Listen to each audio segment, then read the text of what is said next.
함께 따라하겠습니다. 아덴에서 복음이 춤추다. 아덴에서 복음이 춤추다. 우리는 바울의 동선을 따라서 2차 전도 여행을 함께 하고 있습니다. 베레아에서 피신한 바울은 홀로 아덴이라는 곳에 가게 됩니다. 아덴은 지금의 지명으로 아테네죠. 아테네는 알다시피 철학과 지성의 도시였습니다. 민주주의의 발상지요, 철학의 중심지였죠. 그런데 그 많은 지성을 자랑하는 곳이었지만 영적으로는 아주 빈곤하고 우상이 가득했던 곳이었어요. 고대 아테네에는 신만 한 3만 개였다라고 이야기를 하고요, 인구수보다 우상수가 더 많았다라는 풍문이 있을 정도였어요. 그런데 그러한 아덴에 바울이 들어갑니다. 바울은 전혀 새로운 이 영적인 답답함에 마음이 아주 불편해졌습니다. 16절에 이렇게 이야기하죠. 바울이 아덴에서 그들을 기다리다가 그 성에 우상이 가득한 것을 보고 마음에 격분하여, 우상이 가득한 걸 보고 마음에 격분이 일어났다라고 표현합니다. 이 지성과 철학의 본산지로 자칭했지만 영적으로는 그 아메바와 같은 초등 동물과 같았다라고 이야기를 하는 거예요. 그래서 뭐든지 필요하면 만드는 거예요. 필요하면 신도 만들어요. 닥치는 대로 신을 만들었다는 거죠. 그 대표적인 예가 23절에 표현되고 있습니다. 내가 알지 못하는 신에게라는 제단이 있는 거예요. 아니, 하다가 자기가 알지 못하는 신까지 만들어서 섬기는 거예요. 바울은 그런 영적인 불결함을 느끼면서 마음에 격분을 합니다. 이 바울도 격분을 하는데 그 처참한 현장을, 영적인 현장을 바라보고 계시는 하나님의 마음은 어떠셨을까? 어쩌면 영적으로 어두웠던 그 도시에 바울을 보내서, 마치 거울처럼 보내서 그 하나님의, 당신의 마음을 투영해서 하나님의 마음을 보여주시려고 한 것은 아니었는지, 그런 생각을 해보게 됩니다. 우리가 살아가는 지금 이 현장도 크게 다르지 않죠.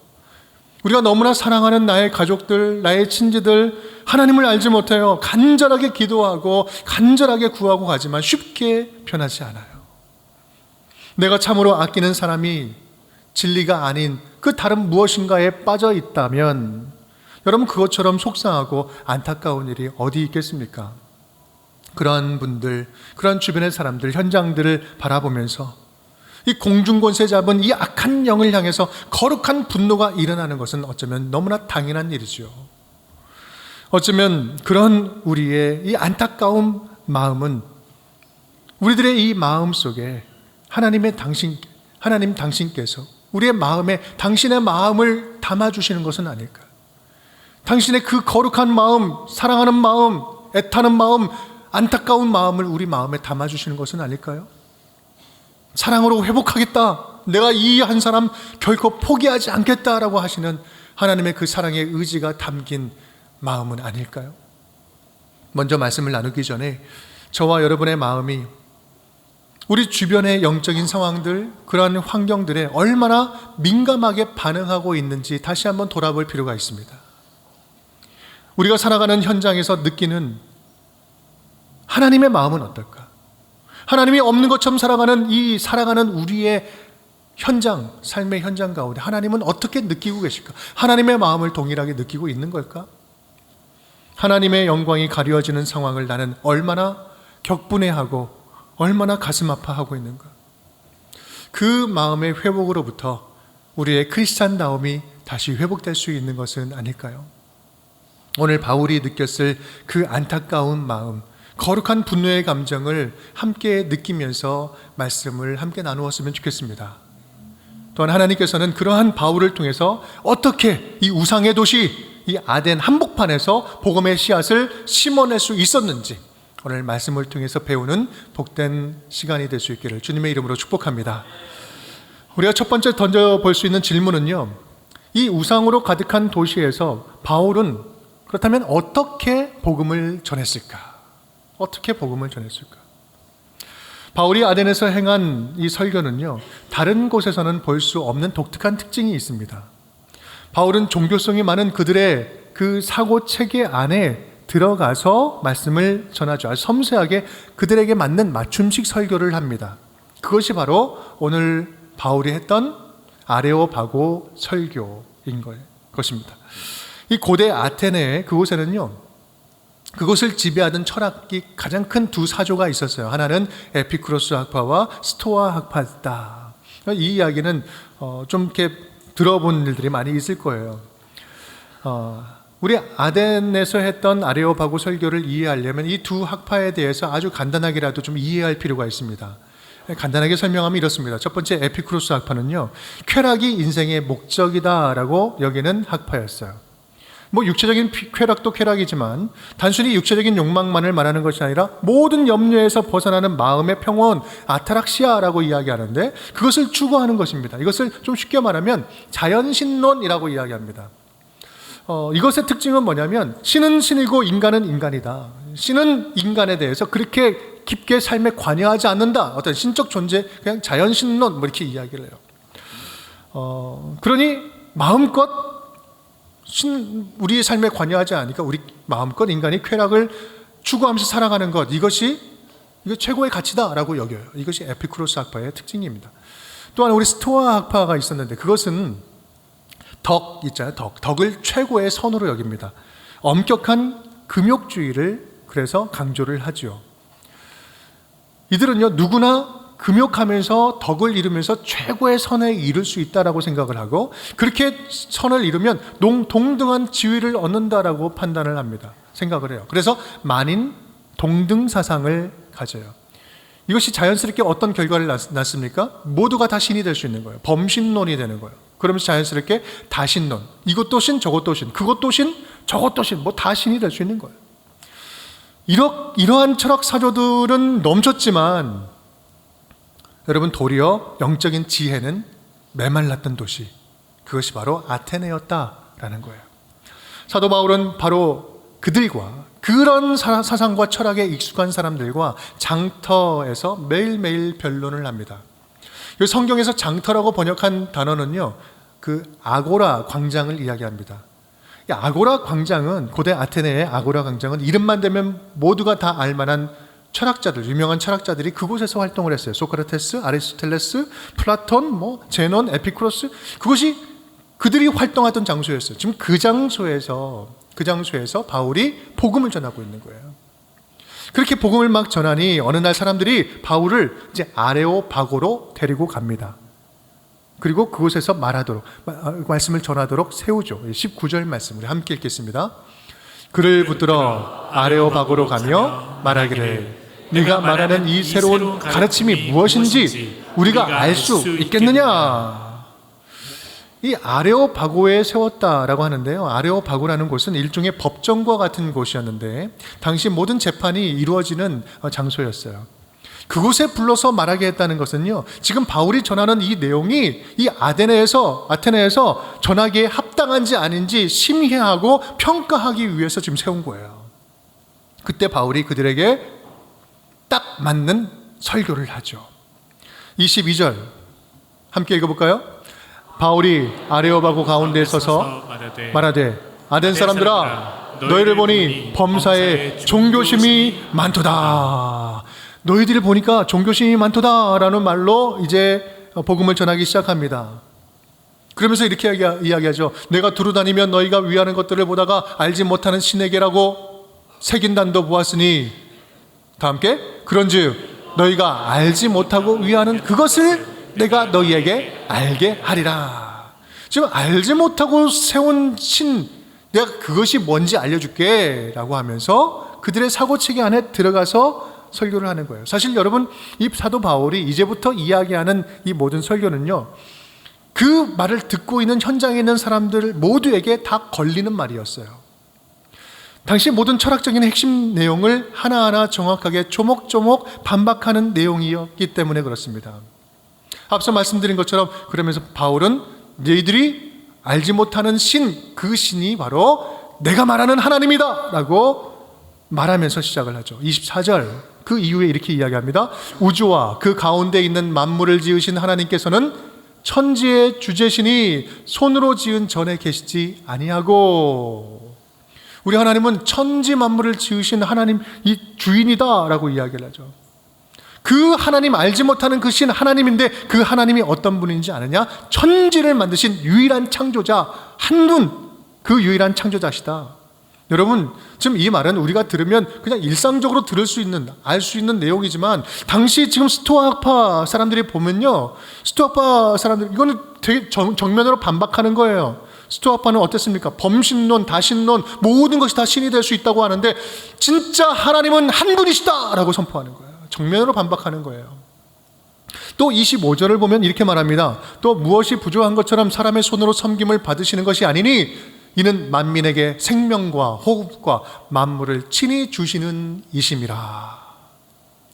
여러분이 이 말은요, 에피쿠로스 학파가 말하는 내용, 즉 신은 신이고 인간은 인간이고 전혀 개입하지 않아 라고 이야기하는 그 신론을, 자연신론을 정면으로 반박하는 내용이에요. 우리 하나님은 우리에게 생명과 호흡과 또 만물을 친히 주신 하나님이시다. 관계를 맺는 하나님이다 라고 이야기를 하죠.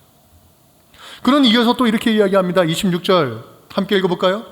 인류의 모든 족속을 한 혈통으로 만드사 온 땅에 살게 하시고 그들의 연대를 정하시며 거주의 경계를 한정하셨으니. 아멘. 모든 인류를 어떻게 했다고요? 한 혈통으로 지으셨다. 모든 인류가 한 혈통 안에 있다. 여러분, 이 말은요, 당시 아덴 사람들이 가지고 있었던 혈통적인 우월주의, 나는 너희와 달라라고 생각하는 이 우월주의를 완전하게 정면으로 반박하는 내용이었어요.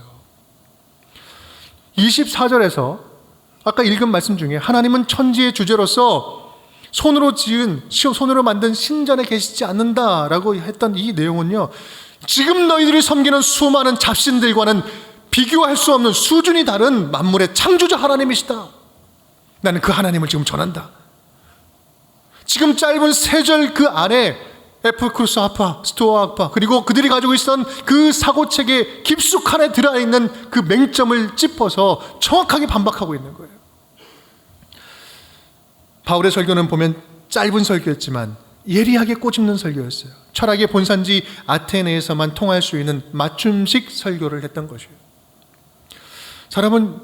여러분, 사실 이 설교는요, 현대 선교학에서도 굉장히 중요하게 보는 설교예요. 이 설교의 그 선교학적인 원리를 보여주고 있기 때문에 그렇습니다. 이 복음을 전해 듣는 사람들, 복음을 말하는 사람이 아니라 복음을 듣는 사람의 상황, 그 대상에 따라서 그 상황에 맞는 언어, 그 상황에 맞는, 그 사람에게 맞는 문화, 그 인격적인 소통 가능한 방법을 통해서 그들에게 복음을 전해야 된다, 선교를 해야 된다라는 그 선교학적인 원리를 보여주는 겁니다. 이것을 소위 말해서 복음의 상황화라고 이야기를 합니다. 이 복음의 상황화하니까 좀 오해하시는 분들이 계시는데, 복음을 상황에 따라서 복음이 변질시키는 거 아니냐라고 비판하는 분들 계시는데 전혀 그렇지 않습니다. 상황에 맞게 복음을 전하는 것, 이것을 이야기하는 거예요. 여러분, 어쩌면 이거는 굉장히 너무 당연한 거죠. 자연스러운 거예요. 그런데 사실 지금까지는 너무 쉽게 이 수신자 중심의 복음 전하는 것을 너무 무시해 왔습니다. 복음 전하는 자 중심으로 설교하는 거죠. 복음 전하는 자 중심으로 전도하는 거죠.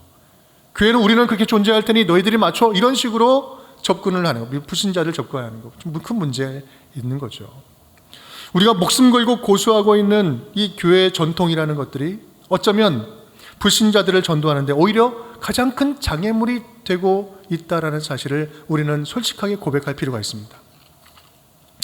이번 부흥에 강사하셨던 우리 김병삼 목사님이 섬기는 만나교회는요, 제가 안 것만 해도 계산해 보니까 한 15년이 된 것 같아요. 그 15년 전부터 교회에 흡연실이 있었습니다. 흡연실.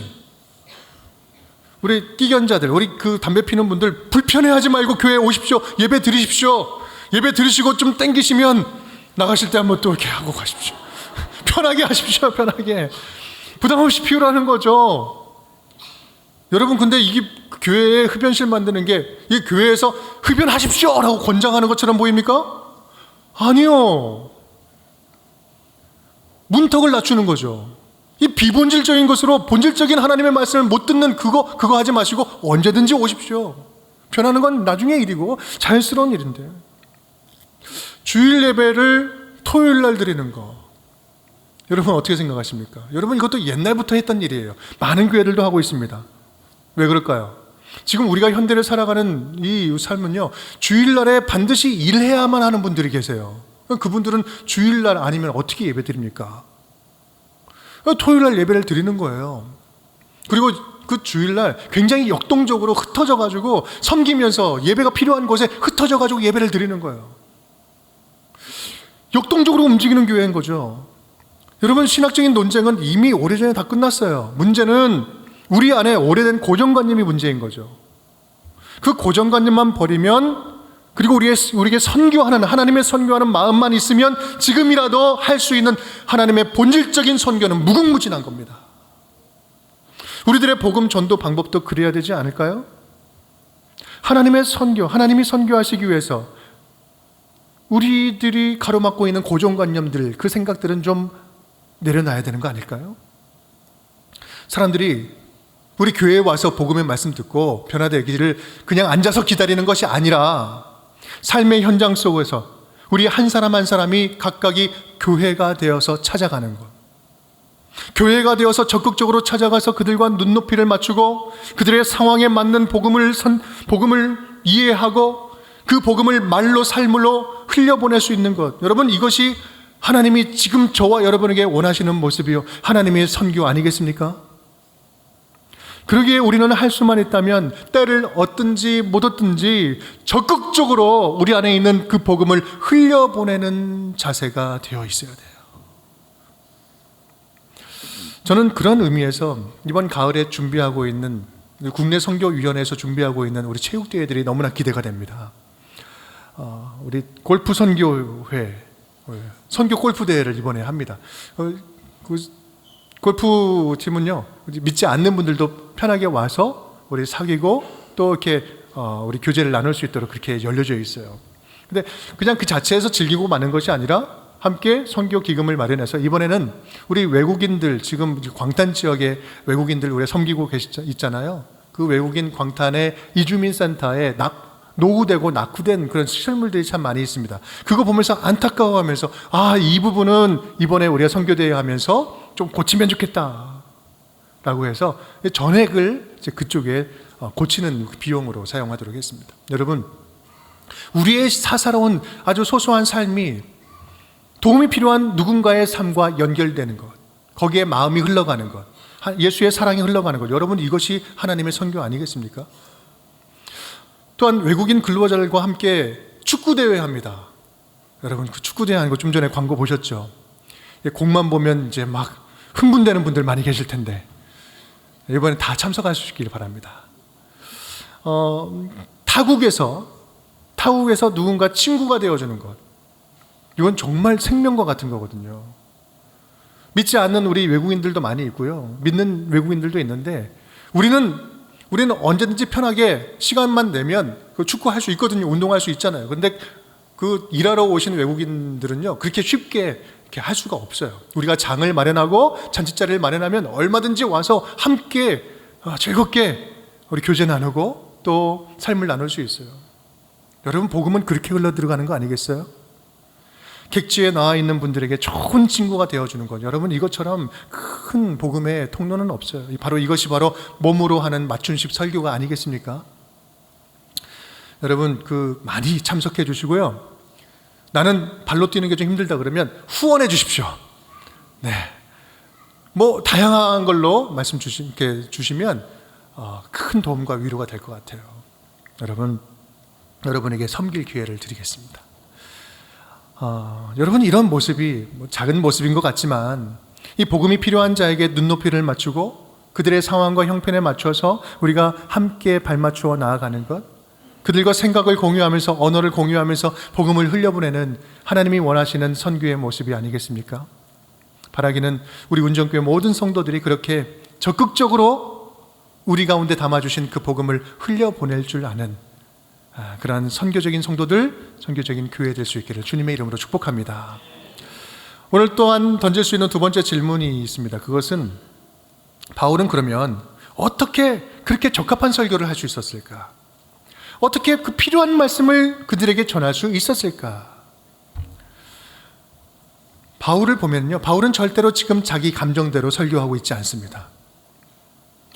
자기 감정대로 복음을 전하지 않아요. 내가 알고 있는 복음의 내용으로 다른 사람들을 비난하거나 판단하거나 정죄하지 않아요. 지금 바울의 감정 상태는 어떻습니까? 앞서 말씀 나눴죠. 지금 격분해 있는 상태예요. 바울이 품었던 그 분노만 생각하면 이렇게 전하지 않았을까요? 너희는 어떻게 하나님을 모르고 이런 우상에 빠져 있느냐? 예수 천당 불신지옥, 너희들 지금 안 믿으면 지옥 간다. 지금 너 당장 꼴까닥 하고 죽으면 어디 가는 줄 알아? 다 지옥 가. 그러니까 빨리 믿어야 돼. 빨리 고백해. 구원의 확신 고백해. 여러분 그렇게 했습니까? 바울은 그렇게 하지 않았죠.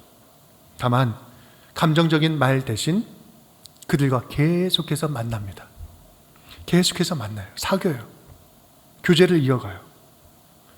계속해서 만나고 사귀면서 계속 알아갑니다. 인격적인 교제 속에서 그들의 필요가 무엇인지, 그들에게 뭐가 필요한지를 파악합니다. 바울은 그렇게 만나면서 그들 철학 안에 있는 맹점을 성경을 비추어서 성경으로 꿰뚫고 선명하게 복음을 정리하죠.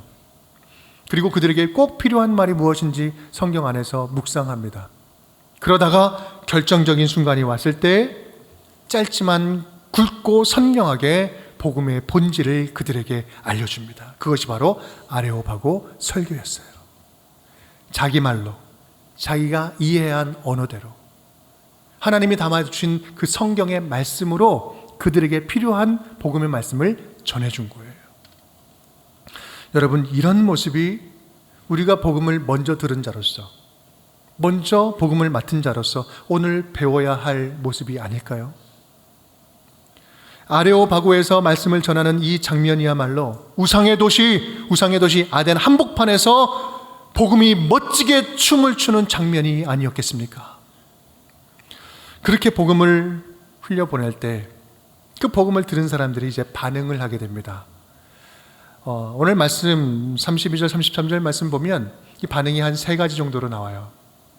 첫 번째 반응은 이렇습니다. 그들이 죽은 자의 부활을 듣고 어떤 사람은 조롱도 하고 어떤 사람은 이 일에 대하여 내 말을 다시 듣겠다 하니, 첫 번째 반응이 뭐예요? 조롱했다. NO! 하고 거부하는 거죠. 이게 무슨 말도 안 되는 소리야? 부활의 복은 뭐야? 이게 딱 튕겨내는 사람, 첫 번째. 두 번째 반응 뭐예요? 어떤 사람은 내가 이 말을 다시 듣겠다라고 이야기하는 거예요. 다시 듣겠다. 그리고 세 번째, 34절 함께 읽어보겠습니다. 몇 사람이 그를 가까이어 믿으니 그 중에는 아레오바고 관리 디오누시오와 다말이라 하는 여자와 또 다른 사람들도 있었더라. 아멘. 세 번째 반응, 예스 하는 몇 사람이 있는 것이죠. 그 도시의 몇 사람에게 믿음의 씨앗이 제대로 심겨 들어간 거예요. 그런데 어떤 분들은 그래요. 이 복음을 바울이 전할 때마다 수다한 무리가 믿더라, 이런 표현들이 많이 있으니까 에게 몇 사람이 그를 가까이에서 믿어, 몇 명 안 믿었네, 이렇게 이야기하는 거예요. 그러면서 복음을 전하고 겨우 몇 사람밖에 전도 못했으니 아레오바고 설교는 실패한 설교 아닙니까? 이렇게 비판하는 분들도 계세요. 그리고 이 내용을 봤을 때 예수가 없다, 너무 소극적이다, 이런 표현을 하기도 하죠. 그런데 여러분, 진짜 그러한 비판이 여러분도 맞다고 생각하십니까? 앞의 내용을 보면요, 지금까지 쭉 설명한 이야기들만 봐도 바울은 절대로 소극적이지 않았어요. 바빴어요. 더 바빴어요. 그리고 더 주도 면밀했죠. 그리고 바울의 열매는 결코 작지가 않았습니다. 사도행전의 저자 누가는요, 지금 몇 사람 되지 않는 그 회심한 사람들의 이름을 정확하게 기록하고 있어요. 그냥 무리들 가운데 한 사람이 아니에요. 디오누시오, 그리고 다말이라는 여자, 디오누시오는 아레오바고의 관리였다, 아주 정확하게 설명을 하고 있습니다. 여러분, 우리는 그들이 누구인지 잘 알지 못해요. 하지만 누가는 함께 했던 사람이에요. 누가는 지금 이들의 회심이 얼마나 당시에 아덴에서 큰 영적인 파장을 일으켰는지 그는 분명히 알고 있던 사람이었기에 그 몇 사람을 분명히 기록하고 있는 것입니다.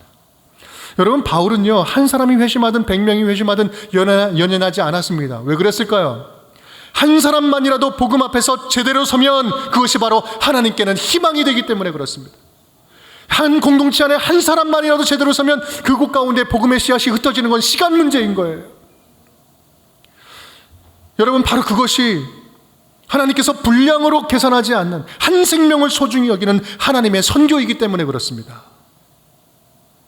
그렇게 바울은 철학과 우상과 세상의 지혜자들 앞에서 흔들리지 않고 주눅들지 않고 타협하지 않고 담대하게 말씀을 전합니다. 그리고 설교 끝에 아주 분명하게 결단을 촉구하죠. 우리 30절 31절 함께 읽겠습니다. 알지 못하던 시대에는 하나님이 간과하셨거니와 이제는 어디든지 사람에게 다 명하사 회개하라 하셨으니 이는 정하신 사람으로 하여금 천하를 공의로 심판할 날을 작정하시고 이에 그를 죽은 자 가운데서 다시 살리신 것으로 모든 사람에게 믿을 만한 증거를 주셨음이니라 하니라. 아멘. 말씀을 좀 더 올려주시고요. 여러분, 지금 말씀을 보십시오. 어디든지 사람에게 다 명하사 회개해라. 천하를 공의로 심판할 날이 작정했다. 그리고 모든 사람이 믿을 만한 증거를 이미 주셨다. 무슨 말씀입니까? 여러분, 지금 이 모습을 보면 어떻게 이 설교를 누가 소극적이다, 예수 없는 설교다, 타협적인 설교다, 열매 없는 설교다라고 이야기할 수 있겠습니까? 바울은 분명히 지금 외치고 있는 거예요. 십자가에서 죽으셨다 다시 살아나신 예수 그리스도의 부활을 증거로 너희에게 주었으니 회개해라. 심판이 날에 작정되었다. 이제 너희는 예수의 복음을 들은 이상 피할 길이 없다. 이 예수의 복음을 믿고 영접하고 하나님의 자녀가 되어라 라고 선포하고 있는 거예요. 여러분, 이 말은 반대로 말하면요, 그들에게, 우상에 빠져 있는 자들에게 살 길을 열어주는 희망의 선포였어요. 너희가 지금은 우상에 빠져 있고 헛된 철학과 공허한 지성에 빠져 있지만 예수 그리스도를 구주로 믿고 영접하고 따르기만 한다면, 십자가의 진리로 다시 태어난다면 지금이라도 당장 진리가 주는 자유를 맛보게 되리라. 진리가 너희를 자유케 하리라. 복음을 선포하고 있는 거예요. 사랑하는 여러분, 그렇습니다. 지금 우리가 살아가는 이 세상이 지금 아덴 것 같지 않습니까? 하나님이 없는 지성으로 가득하고 하나님 없이 살아가도 아무런 문제가 없다라고 이야기하는 이 무신론이라는 세련된 지적 허영심이 우리를 계속해서 현혹하고 있습니다. 하나님 없는 세상이 훨씬 더 멋진 거야, 더 지혜로운 거야. 세상의 지혜가 십자가의 지혜보다 더 합리적이고 타당해 보여요. 누군가를 위해서 희생하는 거, 너 어리석은 거야. 누구보다 더 앞서가야 돼. 누르면서도 빨리 가야 돼. 세상의 지혜는 우리를 그렇게 현혹하고 있죠. 소위 말하는 세상의 철학자들, 2000년 전의 아덴처럼 지금도 부활의 복음, 예수 그리스도의 안에 담겨져 있는 생명의 복음을 무시하고 조롱합니다. 동시대를 살아가는 우리 인간들은요, 각자 내가 필요한 대로, 자기가 필요한 대로 우상들을 계속해서 만들어내고 오히려 그 만들어낸 우상에 자기가 매이고 분주함과 불안함으로 영적으로 피폐해져 가고 있어요. 그러면서 반복하고 있어요. 헤어나오지 못해요. 여러분, 그런데요, 우리가 지금 그런 세상에 살고 있다고 여러분 지금 공감되고 그런 세상에 살고 있다고 느껴지신다면, 여러분, 바로 지금 이 순간이 우리 안에 거룩한 분노가 회복돼야 될 때 아니겠습니까? 마치 바울이 아덴에 들어가서 우상이 가득한 모습을 보고 격분했던 것처럼, 그래서 우상이 가득한 도시에서 더욱더 철저하게 복음으로 무장하고 담대하게 복음을 선포했던 것처럼 우리도 더욱 철저하게 복음으로 무장하고 우리 안에 있는 예수 그리스도의 복음을 담대하게 증거해야 되는 거 아니겠습니까? 바울이 우상에 빠진 사람들을 향해서 이제는 예수 그리스도의 복음이 임했으니 외면해서는 안 된다. 거룩한 심판날이 작정되었다. 기다리고 있다. 부활하신 예수를 우리에게 증거로 주셨으니 그 예수 믿고 이제는 돌이키고 회복해서 하나님의 자녀가 되자. 지금도 기회가 있다. 회개해라 라고 외쳤던 것처럼 우리도 예수 그리스도만이 길과 진리요 생명이 되신다는 사실을, 그 믿음을 믿지 않는 자들에게 당당하게 보여줘야 되는 거 아니겠습니까? 예수 없이는 세상을 이길 수 없다라는 사실을 하나님의 자녀답게, 하나님의 자녀라면 하나님의 자녀답게 그 진리를 보여주면서 살아가야 되는 거 아니겠어요? 사랑하는 여러분, 간절히 바라기는 저와 여러분 안에 아덴에서 느꼈던 그 바울의 심장이 우리에게도 담겨질 수 있기를 간절히 바랍니다. 그 거룩한 분노가 담겨지길 간절히 바라요. 우리 마음에 그래서 복음의 열정이 다시 뜨거워졌으면 좋겠습니다. 내 안에는 복음이 얼마나 살아 움직이며 지금도 내 주변으로 튀어나가 그 복음으로 사람 살리기를 원하고 계시는지 그 복음을 느꼈으면 좋겠어요. 여러분, 이번 주부터 본격적으로 성경 공부가 시작됩니다. 제자 훈련도 시작됩니다. 여러분, 이번 기회를 놓치지 마십시오. 복음으로 무장할 수 있는 기회를 하나님께서는 이 교회를 통해서 여러분에게 주고 계신 거예요. 복음으로 더욱더 무장될 수 있기를 바랍니다. 그리고 여러분, 지금 섬기고 있는 여러 일들이 단순하게 섬김이 아니라 그것이 바로 복음이 흘러가는 통로, 복음이 흘러가는 기회가 될 수 있기를 간절히 바랍니다. 우리의 입에는 정제되지 않은 감정적인 말이 아니라 성령께서 바울에게 담아주셨던 지혜로운 말씀들이 우리에게 담겨질 수 있기를 간절히 바랍니다. 그 지혜로운 말로 복음이 필요한 자들에게 하나님 나라 복음 전하기를 즐거워하고 기뻐하는 우리 성도들이 될 수 있기를 간절히 바랍니다. 그래서 우상이 가득한 세상 한복판에서도 복음으로 멋지게 춤출 줄 아는, 그렇게 복음으로 충만하여서 복음을 흘려보낼 줄 아는 우리 운종의 모든 식구들이 될 수 있기를 주님의 이름으로 축복합니다.